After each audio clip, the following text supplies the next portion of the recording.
नमो अरिहन्ताणम् नमो सिद्धाणं नमो आयरीयाणाम् नमो उवज्झायाणाम् नमो लोये सवसाहुण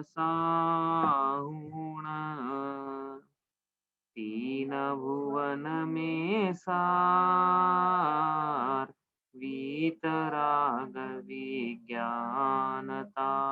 शिव स्वरूप शिवकार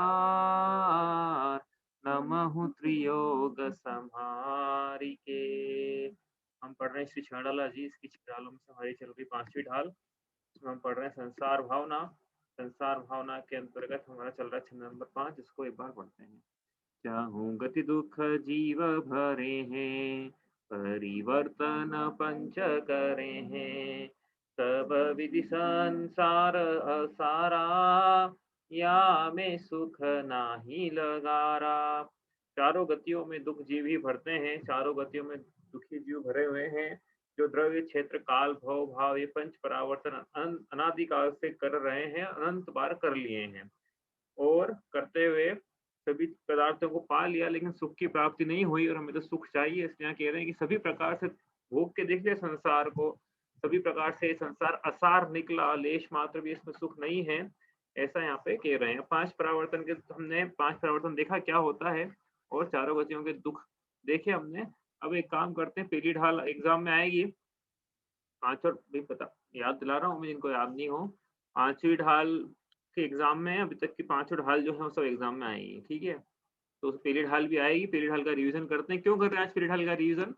क्योंकि इसमें चतुर्गति के माध्यम से लिखा है, देखो यहाँ पर संसार परिवहन के दुखों का वर्णन। जितनी होती पहली ढाल आज करने की कोशिश करते हैं, थोड़ा फास्ट चलेंगे, ये रिवाइज करना है अपने को। और जिन्होंने नहीं किया था, कुछ लोगों का छूट गया था पहली ढाल, तो वापस से रिवीजन हो जाएगा। और हो भी गई हो तो काफी टाइम हो गया है, ठीक है। तो इसको थोड़ा फास्ट चलेंगे, रिवाइज करते हैं इसको, ठीक है।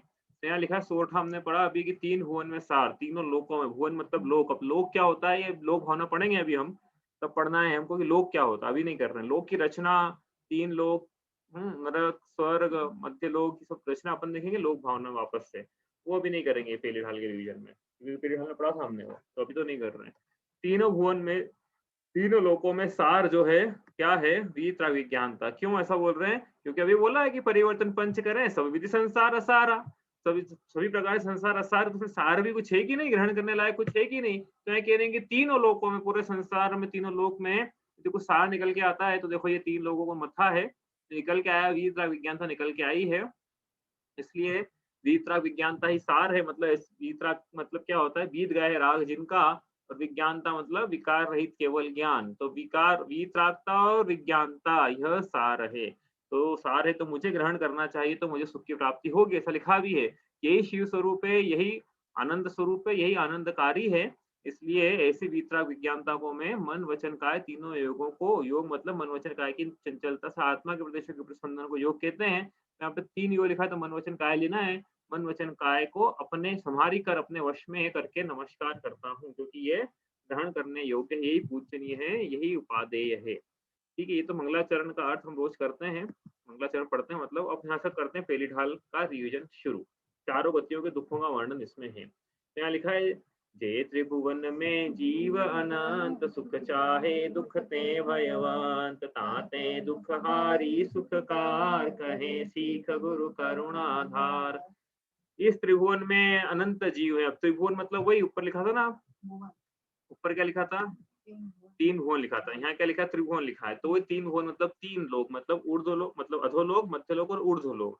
अब इन तीनों में होता क्या क्या स्ट्रक्चर है, इसको अपन लोक भावना में देखेंगे। लेकिन इन 3 लोक में मतलब जहाँ जहाँ भी 5 द्रव्य पाए जाते हैं, और आकाश मिला के 6 द्रव्य जहाँ पाए जाते हैं, वो उन तीनों लोकों में एक जीव द्रव्य भी है। तो वो जीव कितने हैं, अनंत हैं। तो ये द्रव्य क्या होता है, अनंत गुणों के समूह को द्रव्य कहते हैं। उसमें एक जीव द्रव्य, द्रव्य कितने होते हैं, जीव पुद्गल धर्म धर्म आकाश काल, पुद्गल नव धर्म, पुद्गल नव धर्म अधर्म काल, इन ते न्यारी है जीव चाल। हमने पढ़ा तीसरी ढाल में कि 6 प्रकार के द्रव्य होते हैं, उसमें एक जीव द्रव्य है। तो जीव द्रव्य एक है कि अनंत है, यहाँ तो अनंत लिखा है, आप बोल रहे हो एक जीव द्रव्य।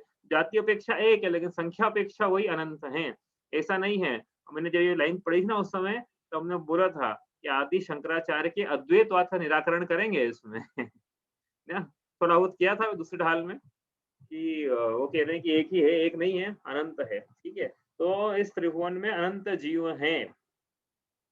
तो मैं भी एक जीव हूँ। क्या किसे कहते हैं जीव? जो तिक्काले च दुपाणा इंद्रिय बलम आउआण पाणो य व्यवहारा सो जीवो निश्चय दो दो चेदना।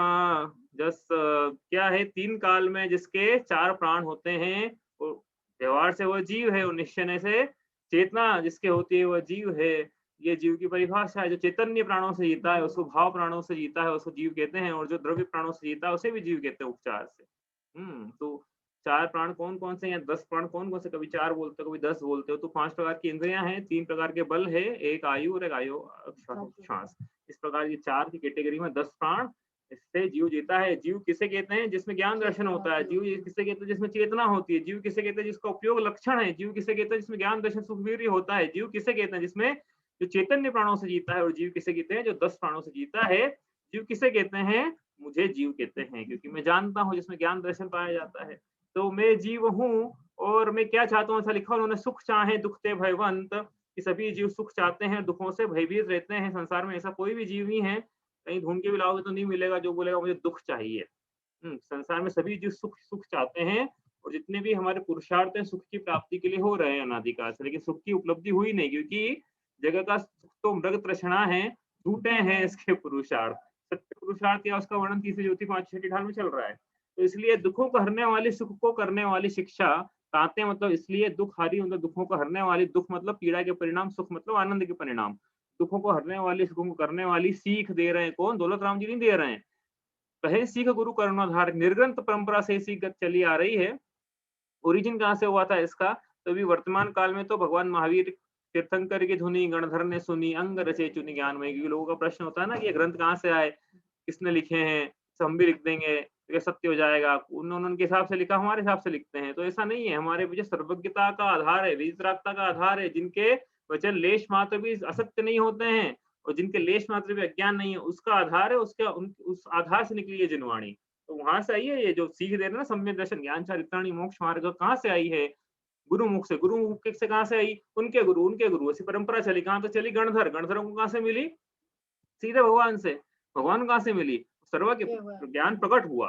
ज्ञान बढ़ते बढ़ते बढ़ते बढ़ते केवल ज्ञान में कन्वर्ट हुआ, और फिर पढ़े हम सकल द्रव्य के गुण अनंत पर्याय अनंता। जब ऐसा ज्ञान प्रकट हुआ तो कुछ भी छूटा नहीं उनके ज्ञान से, तो उन्होंने सच्चे मोक्ष मार्ग का उपदेश दिया।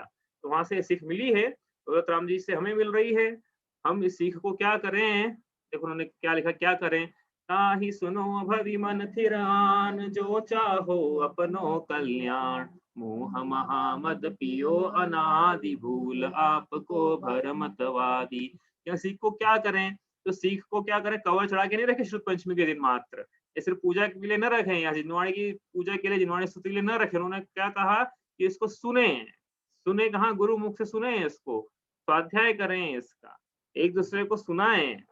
क्या साथ में बैठे साधर्मी, स्वाध्याय मंडल बनाएं मंदिर में, और एक दूसरे से तत्व चर्चा करें। सब ताही सुनो। इस पंडित दौलत राम जी कह रहे हैं उनकी सीख, तो हम सुने उसको। ऐसा कह रहे हैं कि गुरु मुख से सीख आई है, हम आपको बता रहे हैं अपने शब्दों में, ऐसी सीख को ताही सुनो। उस सीख को सुनो, किसको?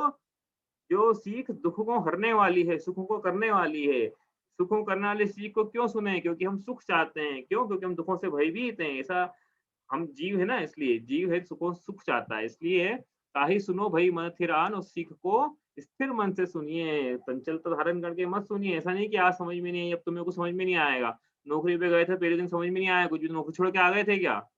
रोटी बनाना नहीं आई थी जिस दिन, पहले दिन आ गए थे कि नहीं आज ये बनाना आएगी भैया? किसी से पहली बार सही में रोटी नहीं बनी होगी। तो ये सीख सुनने बैठे पहली बार स्वाध्याय में, हमको कुछ समझ में नहीं आता। ऐसे बहुत से लोग हैं पहली क्लास उनके भाग गए, नाम नहीं लूँ रहा मैं किसी के, कुछ समझ में नहीं आता है हमको। अरे तो भैया पहली बार में कौन सा किसको समझ में आ जाता है? सबको पहली बार में वो अनाराम मैडम सिखाया होगा अनार का, वो लिख लिया होगा, हाँ बिल्कुल ये लो अनार का। तो साल भर घिसा था अनार का, तब जाके लिखना आया था। और यहाँ पहली क्लास में ही, तो स्थिर मन, स्थिरता तो लाओ, थोड़ी चंचलता को कम करो, स्थिरता को लाओ, अभ्यास बढ़ाओ, पुरुषार्थ जगाओ। सीखना ही है हमें, इसके अलावा अन्य कोई उपचार चारा नहीं है। इसलिए सीखो, सीखोगे तो आएगा, जिनवाणी बहुत सरल है, सीखेंगे तो आएगा।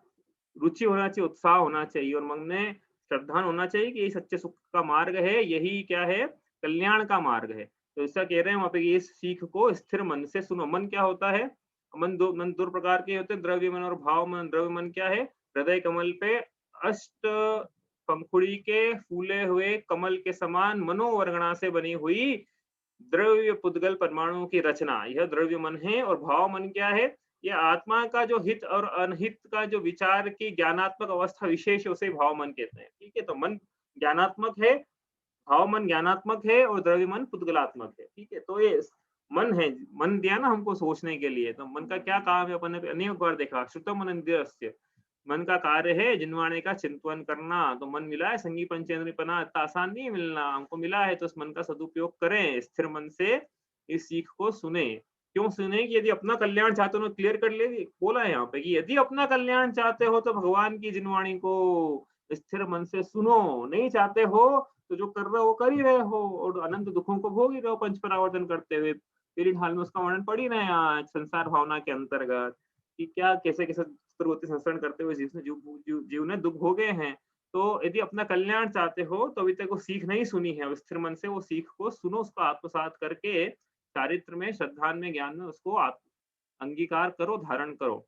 अब यहाँ से शुरू होती है सबसे इंपॉर्टेंट लाइन और छड़ाला की रूपरेखा, पीली ढाल की रूपरेखा। अगली पंक्ति में मोह महामत पियो अनादि भूल आपको भ्रमत्वादी, जब मैंने पंक्ति पढ़ी थी हम लोगों ने, तब हमने दिव्य ने बोला था कि सबसे इंपॉर्टेंट पंक्ति है ये पीली ढाल की, कि मोह महामत पियो अनादि भूल आपको भ्रमत्वादी। मोह मतलब क्या है? पहले पंक्ति का अर्थ कर लेते हैं कि इस जीव ने अनादि काल से मोह की मदिरा पीकर स्वयं को भुलाकर व्यर्थ में ही संसार में परिभ्रमण किया है, ऐसा कह रहे हैं यहाँ पे। क्या क्या है? व्यर्थ में परिभ्रमण किया है। कहाँ क्या है? संसार में क्या है? तो हमको तो परिभ्रमण करना अच्छा लगता है, हमारी इंटरेस्ट कोई पूछता है तो हम बोलते हैं हमको तो घूमना, टप्पे खाना अच्छा लगता है। तो मजा आया होगा ना टप्पे खा खा के संसार में। तो वही तो पढ़ रहे संसार भावना में, पढ़ा परसों भी हमने कि चतुर्गति संस्करण दुख रूप है। तो इस जीव ने व्यर्थ में संसार में परिभ्रमण किया। तो कोई बोले व्यर्थ में किया ना, कोई दिक्कत तो नहीं है, लेकिन नहीं, वो दुख उठाए उसने संसार में। तो क्यों उठाए? कारण क्या है? कारण ही बता दिया यहाँ पे कि मोह महामत पियो। इस जीव ने मोह रूपी महान मदिरा का अनादिकाल से सेवन किया और अनादिकाल से स्वयं को भूला हुआ है और संसरण कर रहा है और संसरण करके उन दुखों को उठा रहा है जिनका वर्णन अब शुरू हो रहा है पहली ढाल में। तो कारण क्या है? मोह। अब मोह मतलब पर पदार्थों में ममत्व का परिणाम। तो हमने क्या परिभाषा पढ़ी थी वहां पे? मोह मतलब पर पदार्थों में ममत्व का परिणाम। लेकिन मोह भी क्या है? दो प्रकार से, दर्शन मोह और चारित्र मोह। दर्शन मोह मतलब इसके भी तीन भेद देखे थे हमने। दर्शन मोह मतलब मिथ्यात्व की ऐसी प्रकृति, मतलब दर्शन मोह में मिथ्यात्व लगा रहे अपन, मिथ्यात्व की ऐसी प्रकृति जिससे जीव के दर्शन नाम के गुण की विपरीत पर्याय होती है। दर्शन नाम का गुण मतलब श्रद्धान नाम का गुण। मैं जीव हूँ, मुझ में दर्शन ज्ञान चारित्र नाम के तीन गुण हैं। अनंत गुण है लेकिन तीन गुणों की बात होगी। दर्शन नाम का गुण है मतलब श्रद्धान, श्रद्धान नाम का गुण है मतलब मैं पर पदार्थों को लेकर कुछ मान्यता है, मेरी अभिप्राय है, रुचि है। हाँ, तो वो रुचि क्या है? वो श्रद्धा नाम के गुण पर से होती है। रुचि जो है, रुचि श्रद्धा नाम का गुण है। ठीक है, अपने देखा तो कृत साधन से भाव साधन से वो तो नहीं कर रहे हैं। तो भाव साधन से श्रद्धान मात्र ये रुचि है। ठीक है, तो यह दर्शन मोह मिथ्यात्व नाम के दर्शन, मिथ्यात्व नाम की प्रकृति के उदय से जीव के दर्शन गुण की विपरीत पर्याय होती है। तो मतलब पदार्थों का जैसा स्वरूप है वैसा नहीं मानता है, उससे विपरीत मानता है, यह है मिथ्या दर्शन, है ना। मैंने देखी थी। और इसी चारित्र मोह की परिभाषा, दो प्रकार का मोह है ना, दर्शन मोह, चारित्र मोह। चारित्र मोह मतलब जिसके उदय से जीव को पर पदार्थों में अच्छा लगने के परिणाम होते हैं। ये चारित्र मोह की सामान्य परिभाषा है। विस्तृत परिभाषा वो चार के छह जोकड़ी और बना सकते हैं उसको। ठीक है, जिसके उदय से जीव आत्मा में स्थिर नहीं होता है, आत्मा की आत्मा में लीनता नहीं पाई जाती है चारित्र मोह के उदय से। तो ये अपन यहाँ पे बात करना है किसकी? लेकिन दर्शन मोह की। डिपेंड करता है कि विवक्षा क्या है। अब मोह का अर्थ आए तो क्या लगाएं? मोह लगाएं कि राग लगाएं, दर्शन मोह लगाएं कि चारित्र मोह लगाएं। तो यहाँ पे तो साधारण रूप से कथन है। तो यहाँ पे बात आएगी मिथ्या दर्शन के कारण इस जीव ने अनादिकाल से संसार में स्वयं को भुला के, लिखा ना, भूल आपको, अपने आप को भुला दिया इसने। अपने को कैसे भुला दिया? हमें तो याद है कि मैं ये हूँ, मैं पीयूष हूँ, मेरा नाम ये है, मेरा नाम ये है। तो यही तो याद है ना कि वो संयोगों से जो पर्याय हो रही है उसके नाम याद है, लेकिन जो वास्तव में मैं हूँ वो याद नहीं है। मैं वास्तव में क्या हूँ? चेतन को है उपयोग रूप, बिन मूरत चिन्ह मूरत अनूप, ऐसा मैं हूँ। तो ये तो याद है नहीं है इसको, इसको क्या याद है? शरीर याद है, मैं सुखी दुखी में रंग कराओ मेरे धन, ये इसको याद है। तो इसने स्वयं को भुला के जो विपरीतता थी वो ग्रहण कर ली, इसलिए शतदान नाम की जो पर्याय थी गुण की वो विपरीत हो गई, इसलिए इसका दर्शन जो है विपरीत हो गया। विपरीत दर्शन को ही मिथ्या दर्शन कहा जाता है, विपरीत श्रद्धान मिथ्या दर्शन मतलब। तो इसने अभी कब से इसको मिथ्या दर्शन, इसको अनादिकाल से, अनादिकाल से मतलब काल की कोई स्टार्टिंग नहीं थी कि कोई आयत कोई थे भैया चतुर्मुखी उन्होंने संसार बनाया तब से काल शुरू हुआ, ऐसा कुछ नहीं है। मान्यताएं हैं, लोक भावना में निराकरण दौलत राम जी स्वयं करेंगे इसको।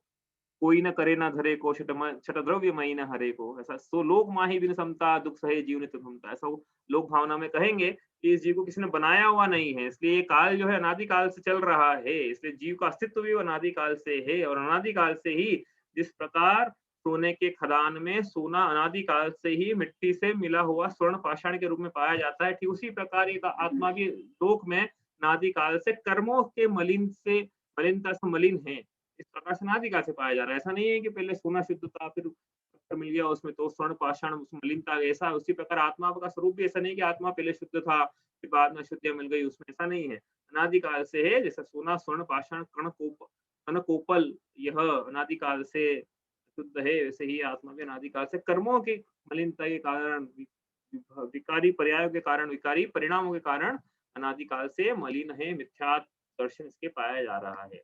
तो मिथ्या दर्शन पाया जा रहा है तो क्या करा इसने, उन्होंने बोला संसार परिभ्रमण किया, अब कैसे कैसे दुखों को उठाया उसका वर्णन शुरू होगा। अब पढ़ते हैं इसको कि ये इसने क्या करा, भ्रमण किया ना, तो भ्रमण की कथा जो है बहुत लंबी है, ऐसा लिखा है यहाँ पे। तास भ्रमण की है बहु कथा, पे कछुका हूँ कही मुनि यथा, काल अनंत निगोद मजार, बीत्यो एकेंद्रिय तनधार। ये संसार परिभ्रमण की कथा तो बहुत लंबी है, बहुत मतलब बहुत लंबी है, बोल नहीं पाएंगे इतनी है, परंतु फिर भी पे कछु कहूँ मैं कुछ कहता हूँ, परंतु मैं कुछ कहता हूँ कही मुनि यथा, जैसा कि मुनि राजों ने कही है उनसे मुझे प्राप्त हुई, वैसा मैं कुछ कहता हूँ उसमें से। जैसा कि भगवान ने बतलाई कि देखो जीव संसार में परिभ्रमण करते हुए किस प्रकार से दुखों को उठा रहा है, कैसे इसकी कथा है, कितनी लंबी है। भगवान के भगवान के ज्ञान में जो पद झलके वही स्वयं भगवान नहीं कह पाए पूरे पूरे, तो गणधरों ने तो उसमें से फिर बहुत कम ग्रहण किया, फिर आचार्य ने और कम ग्रहण किया, हमारे पास होते होते और कम आया, लेकिन सार आ गया, ये नहीं है शब्द कम हुए लेकिन सार तो पूरा आ गया है। संसार परिवहन की कथा कितनी लंबी है और कितनी विस्तृत और कितनी दुखद है, उसका यहाँ पे अब चल रहा है वर्णन। ठीक है, अब यहाँ से वर्णन शुरू होता है किसका, एक ऐसे जीव का, पता नहीं कौन है वो जीव जिसकी कथा यहाँ चल रही है, ऐसा मान के मत पढ़ना। यहाँ पे किसकी कथा चल रही है, मेरी कथा चल रही है। मैंने संसार में अनंत काल से भ्रमण करते हुए जिन दुखों को उठाया है, जिन दुखों को उठा रहा हूँ, और यदि अभी भी दोल समझ सुन चेत सयाने काल रथामत को है, या नरभव फिर मिलन कठिन है जो सम्यक नहीं हो, यदि ऐसा नहीं होता है तो जिन दुखों को उठाऊंगा उनकी कथा यहाँ चल रही है। इसलिए क्या है कि बिना धर्म को जाने क्यों हुआ था, अपन ने देखा था ना, हित अनहित देव धर्म न माने, पहचाने मन में। तो ये देव धर्म को नहीं पहचानते हुए जीवन अनादि काल से दुखों को उठाया है, उसकी कथा यहाँ से शुरू होती है। अब कथा यहाँ से छह डाला के जो पहली मतलब अभी तक तो भूमिका चल रही थी कि क्या है, क्या बताएंगे, क्यों बताएंगे। अब यहाँ से छह डाला की पहली ढाल की वास्तविक जो विषय वस्तु है वह यहाँ से शुरू होती है। कथा शुरू होती है, एक्चुअली कथा है इसमें पूरी पहली ढाल में, संसार के दुखों की कथा है। इस जीव ने मैंने संसार परिभ्रमण करते हुए जिन दुखों को उठाया है उसकी कथा है यहाँ पे। तो कथा शुरू करते हैं यहाँ पे, काल अनंत निगोद मझार, बीत्यो एकेंद्रिय तनधार। काल मतलब समय, अनंत मतलब अनंत काल, निगोद निगोद मतलब एक ऐसा स्थान होता है जिसमें एक ही शरीर के अनंत स्वामी होते हैं। निश्चित रूप से अनंतपना, अनंत निश्चित रूप से ये अनंत जीवों को जो एक ही स्थान देता है वो निगोद है। तो ऐसा निगोद उसके मंझार इस जीव ने अपना अनंत काल बिताया, मतलब ऐसी पर्याय को धारण किया इस जीव ने, मैंने उसके पूर्व भू में ऐसी पर्याय को धारण किया जहाँ एक शरीर के अनंत स्वामी था, उसमें एक मैं भी था, वो एक शरीर था, किसी को शरीर था पुद्गल की रचना, उसमें अनेक जीव थे, वो तो अनंत जीव थे यहाँ कह रहे हो, अनंत और अनंत के अनंत जीव कह रहे हैं कि मैं, मेरा शरीर है, मेरा शरीर है, मेरा शरीर है। ऐसी अवस्थाओं को इसने पाया। एक ही शरीर के, एक शरीर में भी दो लोग आ जाते ना, तो क्या बोलते हैं उसको ऊपरी हवा आ गई ऐसे। हाँ, होता नहीं है ऐसा, बोल लोग में ऐसा बोलते हैं। वो एक शरीर में 2 जीव ऐसा आते नहीं, वो जो भी व्यंतरदेव करवाते हैं वो बाहर शरीर के बाहर के करवाते हैं, हाँ, जो भी करवाते हैं। वो अंदर नहीं आते हैं। वैसे अशुचि स्थान पे कैसे आए? तो काल अनंत निगोद मझार कि इस जीव ने अपना अनंत काल कहाँ बिताया? निगोद में बिताया। और वहाँ पे क्या था इसके पास में? शरीर था इसका, लेकिन शरीर में सिर्फ एक ही इंद्रिय थी, बीत्यो एक इंद्रिय तनधार। तो इंद्रियां क्या होती है? अब ये इंद्रियों की परिभाषा तो बहुत लंबी है, लेकिन आत्मा ज्ञान स्वभावी है। लेकिन यद्यपि ये ज्ञान स्वभावी है, लेकिन फिर भी इसको जानने के लिए अभी अपन ने पढ़ा ना मतिशुद्ध ज्ञान में कि इंद्रियों और मन की सहायता पड़ती है। तो इंद्रियों और मन की सहायता से होने वाले ज्ञान को मति ज्ञान कहते हैं। इसलिए ऐसा कहा। तो यहाँ पे इंद्रिया क्या हुई? जो द्रव्य उद्गल परमाणुओं की रचना जो आत्मा को ज्ञान कराने में निमित्त बनती है, उसे यहाँ द्रव्य इंद्रिय कहा है। द्रव्य इंद्रिय है मतलब पुद्गल की रचना को कह रहे हैं द्रव्य इंद्रिय, भाव इंद्रिय का कथन नहीं करा अभी। हाँ, तो इंद्रिय क्या है? हाँ, आत्मा को ज्ञान कराने के लिए पुद्गल परमाणुओं की रचना, निवृत्ति या उपकरण। अपन आप सूत्र का सूत्र पढ़ना, निवृत्ति उपकरणों द्रव्येंद्रियम लब्धोपयोग भावेंद्रियम। ठीक है, तो ये इंद्रिय, तो इंद्रिया 5 होती है भैया, याद बच्चों को कराई जाती है, सबको होगी है। तो बच्चों को क्या मतलब पाठशाला में नहीं, स्कूलों में पढ़ाई जाती है। स्पर्शन, रसना, घ्राण, चक्षु, कर्ण, ऐसी 5 इंद्रियां हैं। तो ये यहाँ पे 5 इंद्रियां मतलब ये 5 प्रकार की खिड़कियां हैं जिससे आत्मा जानने का कार्य करता है। स्पर्शन इंद्रिय से स्पर्श जानने में आता है, ऐसे ही आगे तक लगाना। कर्ण इंद्रिय से शब्द जानने में आते हैं।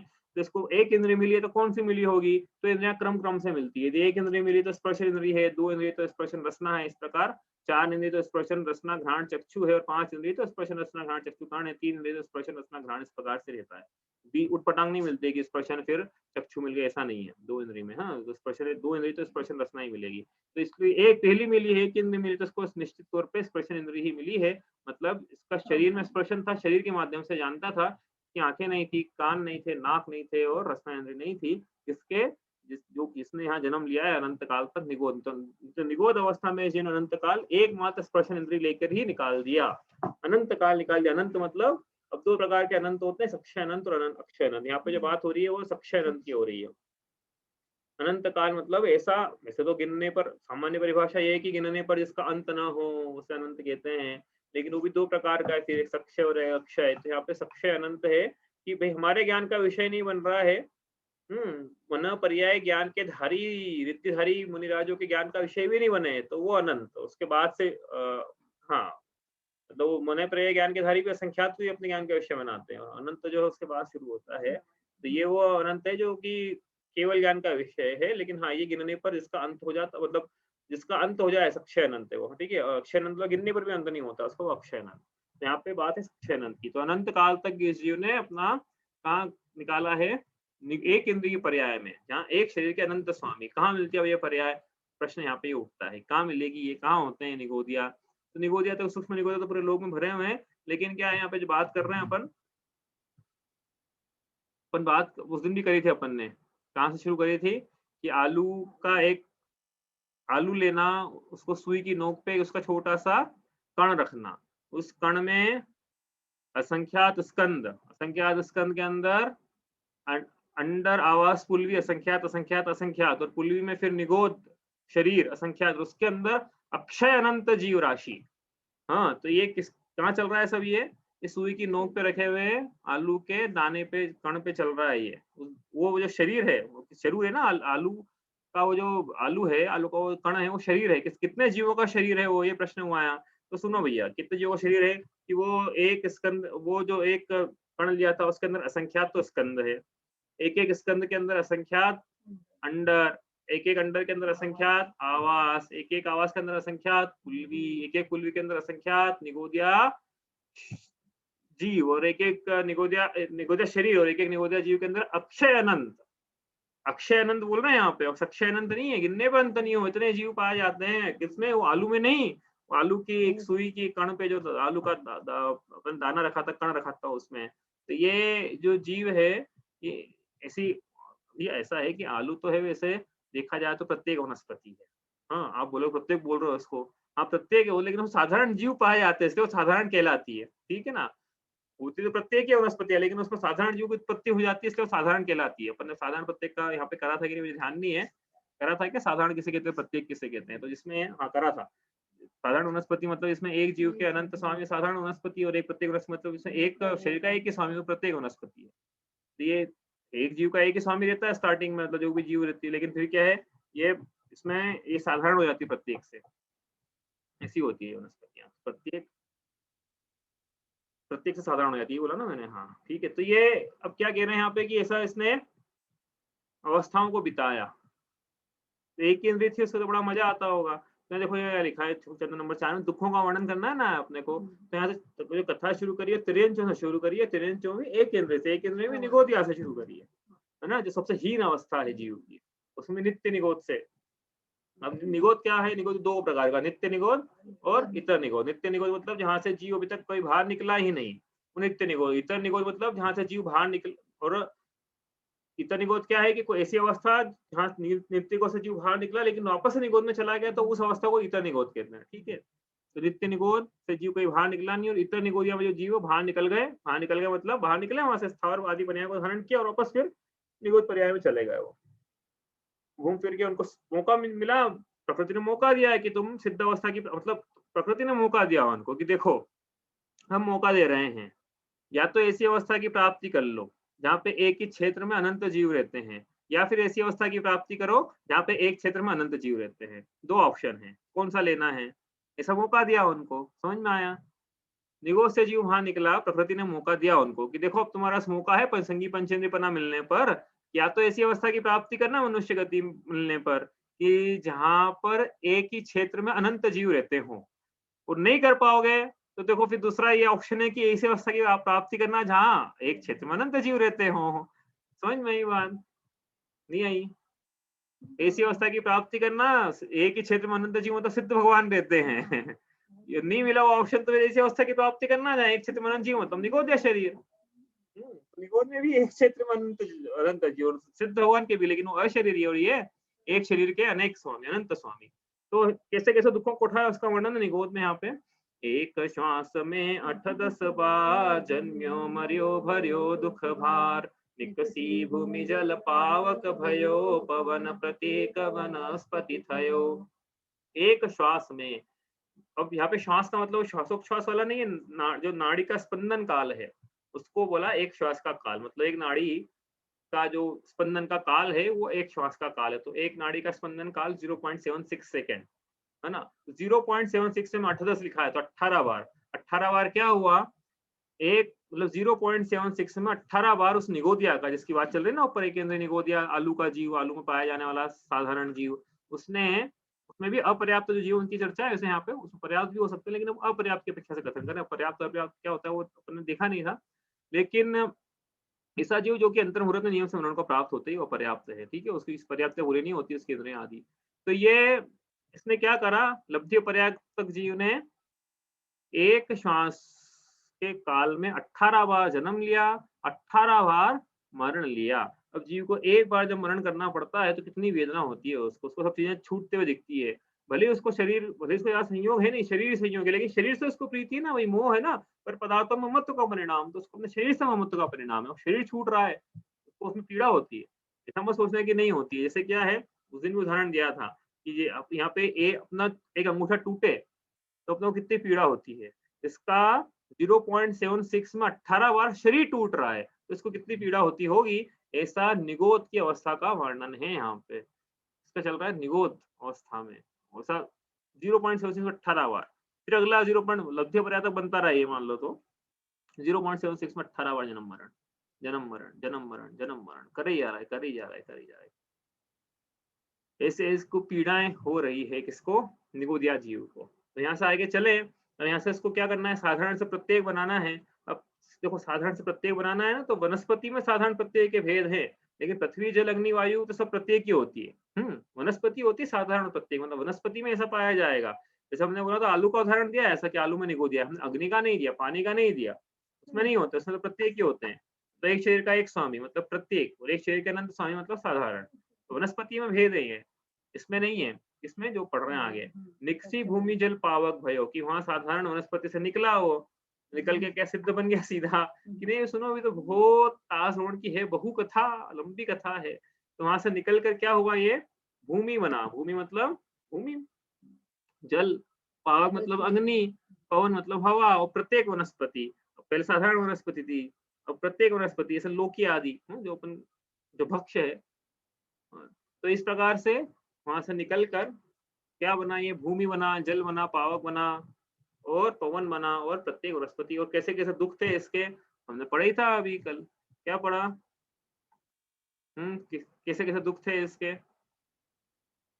कभी पृथ्वी की में जगत की खेह में सड़ पड़ सूखा, हो अग्नि जलाए जंतु जगत को फूका, हो पवन फिरा भन्नाता दुनिया में खाक उड़ाता, अंबर में शोर मचाता पत्थरों से सिर टकराता, कभी बना वनस्पति थूल साधारण फूल कंद अरुमूल सागर पत्ता, कभी बया गलित काट, कभी बया कली कली गलित काट में छत्ता। ये सब इसके दुखों का वर्णन है यहाँ पे, जो पढ़ा था संसार भावना में। वही चल रहा है यहाँ पे कि ऐसे दुख उठाए इस जीव ने। कुछ पूछना है क्या? नहीं, मैं भी यही बता रहा था। तो ये हुए स्थावर के दुखों का वर्णन हुआ। और भी दुख हमने पढ़े थे भैया, पूरा तो अपन कर नहीं पाएंगे कि कैसे वनस्पति को क्या है। यहाँ पर एक चीज़ पूछना थी मुझे, जो वापस से जैसे विमानवासी उठाए चाहते थावर तन धरियो, तो वो नित्य निगोद में ही जाते हैं कि वो निगोद में कहाँ से जीव जाता है? चारों गतियों से जाता है कि कहीं पर्टिकुलर 2 गति 3 गति से ही जाता है? नहीं मतलब क्या समझा नहीं मैं। क्या समझा नहीं मैं। नित्य निगोद में वापस जीव जाता है ना? नित्य निगोद में वापस थोड़ी नित्य जाता है निगोद में जीव। वापस थोड़ी जाता है जीव। इतर निगोद में जाता है अभी। हाँ, इतर में जाता है। इतर में जाता है। इतर निगोद में जो जीव जाता है वापस, तो चारों गतियों से ही जाता है कि पर्टिकुलर 2 या 1 3 या ऐसी गतियों से जाता है? नहीं नहीं नहीं, कहीं से भी जा नहीं, सकता है। कहीं से भी जा सकता है। चारों गतियों से, मतलब विमानवासी ये लोग भी नहीं नहीं, डायरेक्ट नित्य विमानवासी का नहीं, निगोद। नहीं नहीं विमानवासी नहीं का नहीं नहीं, नहीं नहीं, नहीं, नहीं, नहीं, विमानवासी से नहीं जाएगा, नरक विमानवासी से से नहीं नहीं जाएगा, जाएगा, नरक से नहीं तिर्यंचर जाएगा, मनुष्य गति। तिर्यंचर मनुष्य गति। हाँ, वही तिर्यंचर विमानिकवासी मनुष्य। स्थावर बन विमानिकवासी सकते हैं। स्थावर बन सकते हैं। हाँ, हाँ वो लेकिन एक इंद्रिय बन सकते हैं, एक प्रत्येक मतलब वनस्पति बन सकते प्रत्येक, हैं। हाँ हाँ, प्रत्येक प्रत्येक, बन हाँ हाँ, सकते हैं। प्रत्येक बन सकते हैं। बाकी वो निगोद में तो वही जाएंगे ना? निगोद में तिर्यंचर निगोद मनुष्य में गति के तिर्यंचर जीव। मनुष्य गति के जीव। तिर्यंचर मनुष्य से मतलब इतर निगोद में जाते हैं ना? इतर निगोद इतर मतलब इतर जहाँ से एक बार। और दूसरा ये क्वेश्चन था कि ये निगोद से एकेंद्री कैसे बनते हैं? हाँ हाँ काल अनादि निगोद बस निकस भ्रयो भ्रम्यो जग जाल, सो उच्छिष्ट अनंत भव मथ भक मूढ़ उगाल, में उगली नित्य निगोद उदय उपयोग, स्वबल के योग उछल जब आया। क्या लिखा है हमें? उगली नित्य निगोद उदय उपयोग स्वबल के योग, कि भाई ऐसा नियोग था मेरा कि निकला हूं वहां से अब ये प्रश्न ऐसा है कि क्या नियोग था, वो क्या परिणाम करता, उसका नियोग था, बस वो निकला, उसका परिणाम। ये अलग अलग टाइप के भाव परावर्तन वहां भी किया उसने, तो ऐसा ही भाव हुआ उसके कि वहां से वो निकला। तो कोई विशेष भाव परिणाम किया उसने, तो ऐसा कोई उल्लेख नहीं मिलता है, उसका नियोग था। हाँ, उसका नियोग था, वहां से वो निकला, बस यही है, इतने ही पढ़ने में आया है। पढ़ने में आया है। मतलब एक सांस में 18 बार जन्म मरने में भी उसके योग चेंज हो सकते हैं। मतलब भाव योग में कितनी प्रबल शक्ति होगी कि इतने कम समय में भी वो वहां से निकल के एक इंद्रिय बन जाता है। हाँ नहीं, यहाँ पे हाँ, एक्चुअली नहीं, क्या ये है, जो आपने अपन ने बात किया ना एक श्वास में 8-10 बार, ये लब्धि और पर्याप्तक को लेके क्या है, एक केंद्रीय में सभी जो निगोद सभी का जन्म एक श्वास में 8-10 बार नहीं होता, उसमें लब्धि पर्याप्तक भी होते हैं जिनका आयु काल लंबा रहता है। लेकिन यहाँ पे जो वर्णन किया ना दुखों की अपेक्षा, क्योंकि दुखों की ज्यादा इंटेंसिटी बतानी थी तो ऐसा बताया, ठीक है। लेकिन जो लब्धि पर्याप्तक है उनका उनका काल ज्यादा है आयु का। चलो, हाँ यहाँ चले। आप क्या हुआ, ये सब बना, उसका तो हमने देखा था कि और भी दुखों को उठाया, ऐसा जैसे पेड़ बना है तो उसने क्या है, बन के एक जगह खड़ा है और कोई उस पे कुल्हाड़ी चला रहा है, कोई पत्थर मार रहा है, उष्णता शीतता सूख रहा है। ऐसे ही पानी का भी देखना, ऊपर से नीचे गिर रहा है। अग्नि क्या है, बार बार बंद चालू हो रही है। उसी प्रकार सबका वनस्पतियों का, हाँ, पृथ्वी का भी देखना कि पृथ्वी क्या है, पृथ्वी बहु खोद कराई महालादिक जांगा छिनाई। हाँ, तो ये सब क्या है, ये इस प्रकार के अनेक प्रकार के दुख है। हम तो छोटा शॉर्ट में कर रहे हैं, आप है ना, इस प्रकार के दुखों का वर्णन इसमें और जिनवाणी में जहां से मिले अन्यत्र आप देखना, अपने को तो शॉर्ट में रिवाइज करना पहली ढाल। आगे चले यहाँ से, तो अब क्या है इसकी स्थावर की पर्याय। तो त्रस स्थावर में क्या अंतर है कि अभी जो जीव बताए थे वो सब एक केंद्रीय थे। एक केंद्रीय में दो भेद के, विशेष तौर पे एक निगोदय स्थावर, हालांकि ऐसा करना तो करो, नहीं भी करो चलेगा। अब स्थावर जो है वो क्या एक केंद्रीय जीव है। स्थावर मतलब जैसे स्थूल रूप से परिभाषा है स्थान, शिला, स्थावरा, लेकिन ये 100% सही नहीं परिभाषा। जो एक स्थान पे रहते हैं उसे स्थावर कहते हैं। 100% सही नहीं है, व्युत्पत्ति पर परिभाषा है ये। क्योंकि पवन जो है एक स्थान पे नहीं रहता उदाहरण के लिए, लेकिन फिर भी क्या है कि जिनके हाथ पैर नहीं होते, चल नहीं सकते हैं, जिस प्रकार से हाथ पैर नहीं होते ना इनके, वो स्थावर हैं या शॉर्ट में परिभाषा है तो एक केंद्रीय जीव को एक केंद्रीय जीव जो है वो स्थावर जीव है, जिनके एक ही इंद्रिय होती है वो स्थावर जीव। अब त्रस किसे कहते हैं?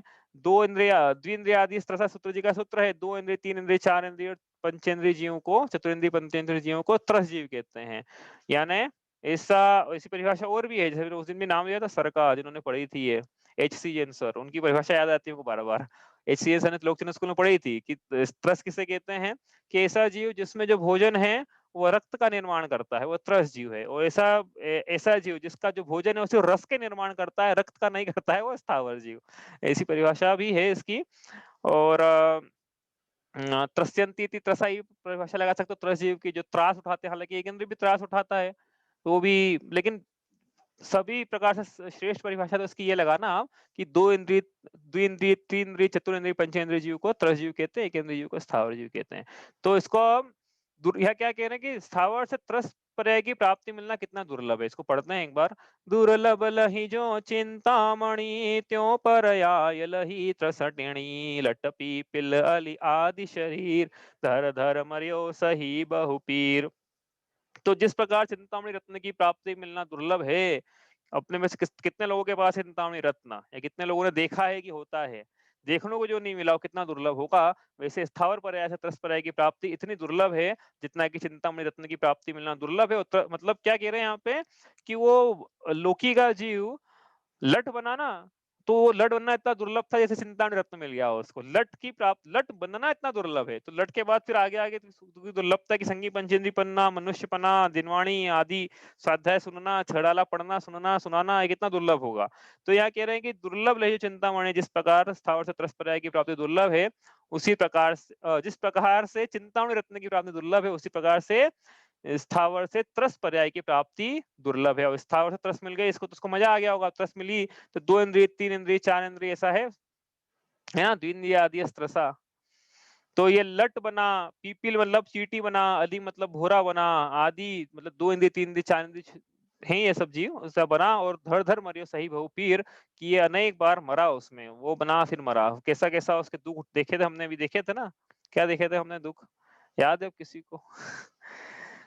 कस के संग कस के कसा, पंथ में फिसा, मधु में फंसा, लदा फिरा वन में। मुझे लिया किसी ने झोंक, किसी ने धोंक, किसी ने छोंक, भाड़ में ठेला। मुझे चीर विदार सुधार तला रुपेला। कभी लट पीपिल झिंगार, कभी बना स्यार, कभी भृंगार, कभी बना भैंसा। हो खरबरा खाए अबक्ष जन्म लिया जैसा। तो इस प्रकार से बना। इसके इसी भी आप कोई भी आप पढ़ना, उसमें आपको ये वर्णन मिलेगा कि कैसे कैसे इस जीव की अवस्था हुई है, कैसे कैसे ये शरीर को मन के, उसने क्या, इन्होंने क्या लिखा है यहाँ पे कि धरी धर धर मरियो, धर धर धर धर मतलब धर धर दो बार लिखा है ना, तो बार बार मरा, बार बार शरीर मतलब बार बार गया उन पर्याय में, बार बार मरा। लट बना फिर मरा, फिर पीपल बना फिर मरा, अली सही क्रम क्रम से बनेगा भाई लट, उसी में दो इंद्रिय, तीन इंद्रिय, चार इंद्रिय के पर्यायों में अनेक बार जन्म लिया, अनेक बार मरा। और बहु पीर मतलब बहुत पीड़ा हुई इसको मरते वक्त। किसको? अपना शरीर छोड़ते वक्त अच्छा लगता है पंथ में पिसा जाए कोई जीव, हाँ, इलेक्ट्रोक्यूट हो जाए। अपने इसका चर्चा की थी अपने, इलेक्ट्रोक्यूट है, मच्छर जो है वो आती है ना, मच्छर पकड़ने वाली, उसमें इलेक्ट्रोक्यूट कर देते हैं तो कितनी पीड़ा होती है उसको। तो ऐसी पर्याय को धारण किया और ये अनेक बार मरा। इस प्रकार से अब पंचेंद्रिय का वर्णन शुरू करेंगे कल से, ठीक है? कोई प्रश्न हो तो आप कल लेके आना, जितना टाइम लगेगा देखो, इस पर रिविजन भी कर रहे हैं और संसार भावना भी हमारी चल रही है, ठीक है? कोई प्रश्न हो तो आप कल लेके आइएगा। स्याद्वाद नए षट द्रव्य गुण परयाय और प्रमाण का, जड़ कर्म चेतन बंध का, अरु कर्म के अवसान का। कह कर स्वरूप यथार्थ जग का, जो किया उपकार है, उसके लिए जिन वाणी माँ को वंदना शत बार है, वंदना शत बार है।